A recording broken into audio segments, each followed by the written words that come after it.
राम मंदिर पर दरअसल सियासत कम होने का नाम नहीं ले रही है, थमने का नाम नहीं ले रही है। कांग्रेस के नेता लगातार बेतुका बयान देकर के देश का माहौल खराब करने की कोशिश कर रहे हैं और एक बार फिर से ये बयान दिया गया है उदित राज की तरफ से। ये सच है कि प्रधानमंत्री ने करोड़ों राम भक्तों के टूटे हुए सपने को जोड़ने का काम किया है।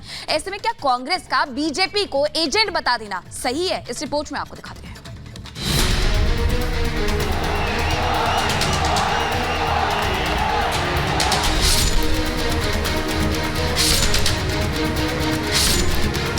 निमंत्रण देने वाले कौन होते हैं? इनके नाम से रजिस्ट्री हुई है क्या? पूरे देश को आप ये मैसेज दे रहे हैं कि राम मंदिर आपने बनाया है, ये राजनीति नहीं है तो क्या है? जो कभी राम को काल्पनिक बताते थे, जो श्री राम के अस्तित्व पर सवाल उठाते थे, अब वे राम मंदिर बनने के बाद क्रेडिट लेने की रेस में कूद पड़े हैं। ये तो साफ है कि चुनावों में मिली हार को कांग्रेस पचा नहीं पा रही, इसलिए कभी सनातन का अपमान तो कभी राम मंदिर पर बेतुका बयान देकर कांग्रेस के नेता देश का माहौल बिगाड़ने की कोशिश कर रहे हैं, जो इस मौके पर बिल्कुल शोभा नहीं देता। करीब 500 घंटों के बाद 500 सालों का संघर्ष खत्म हो जाएगा, पीढ़ियों का सपना एक झटके में पूरा हो जाएगा। लेकिन कांग्रेस की सुई अभी भी मंदिर समारोह के न्योते पर अटकी हुई है।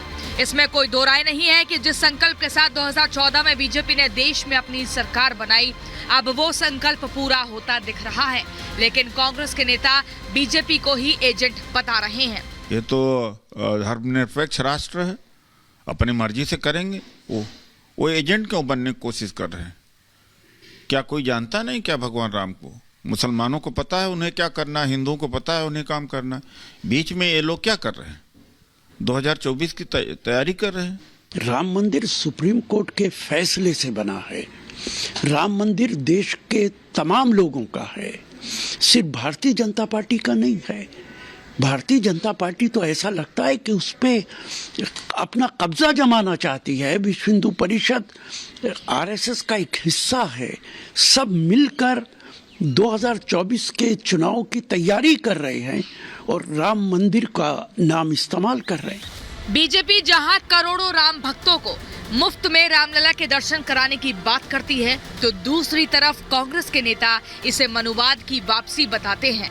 मोदी ने जो कहा, राम भक्तों को जिस विकसित अयोध्या का सपना दिखाया, उसे 10 सालों में मोदी ने सच करके दिखा दिया। तो कांग्रेस इस मुद्दे पर डर्टी पॉलिटिक्स करने से बाज नहीं आ रही है। तो या तो ये कहा जाए कि वर्ण व्यवस्था वापिस आ गई है और संविधान नहीं रह गया है और धर्मनिरपेक्ष नहीं रह गया है और सबको मानना मजबूरी है, ये कहें फिर। खुशियों का जो अवसर आया है, वर्षों का संघर्ष सफल हुआ है। आज़ादी के बाद की ही समस्या नहीं, आज़ादी के पहले से 500 साल से पहले से थी, उसका अंत होगा। ये सच है कि भगवान राम सिर्फ एक धर्म तक सीमित नहीं है। आज भी दुनिया के कई मुस्लिम देशों में श्री राम की पूजा होती है। विश्व की सर्वाधिक मुस्लिम जनसंख्या जिस देश में है वो है इंडोनेशिया। वहां हमारे देश की तरह काकाविन रामायण, स्वर्णदीप रामायण, योगेश्वर रामायण जैसी कई अनूठी रामायण है। राम आज भी वहां पूजनीय है। राम मंदिर बनने से न सिर्फ करोड़ों हिंदू बल्कि इस्लाम से ताल्लुक रखने वाले लोगों में भी खुशी की लहर है। ये वही शबनम है जो रामलला के दर्शन करने के लिए मुंबई से पैदल यात्रा कर अयोध्या आ रही है। राम मंदिर बनने से सभी धर्म के लोग उत्साहित हैं। तभी तो अयोध्या में इकबाल अंसारी पीएम मोदी पर फूल बरसाकर उनका आभार जताते हैं। ऐसे न जाने कितने उदाहरण हमारे सामने हैं। लेकिन इंडी गठबंधन को तो इस बात पर भी कड़ी आपत्ति है कि संघ के नेता सभी धर्म के लोगों से राम की पूजा करने के लिए क्यों कहते हैं। बीजेपी पर हमला बोलने के लिए मौलाना भी मैदान में कूद पड़े हैं। मुसलमान राम राम क्यों जपेगा? हम तो राम में आस्था नहीं रखते। राम हमारे लिए तो भगवान नहीं है। राम एक इंसान थे, हमारे लिए तो इंसान है। हम राम को भगवान नहीं मानते तो राम राम क्यों जपें? राम जपें आप, क्योंकि आपकी आस्था है राम में।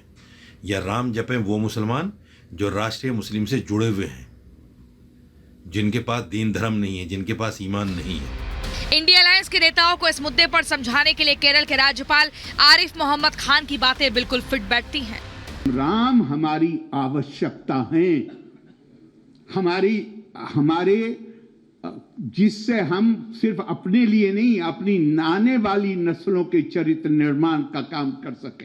राम वो हैं जो राक्षसों को, खराब काम करने वालों के लिए परेशानी का बाइस बनते हैं। अब लोकसभा के चुनाव नजदीक हैं। मोदी को गाली देने वाली इंडिया अलायंस को जनता ने विधानसभा के चुनावों में तो मजा चखा दिया है। ऐसे में अब राम मंदिर पर डर्टी पॉलिटिक्स का 2024 में क्या असर होगा, ये तो वक्त ही बताएगा। Bureau report, Republic Bharat.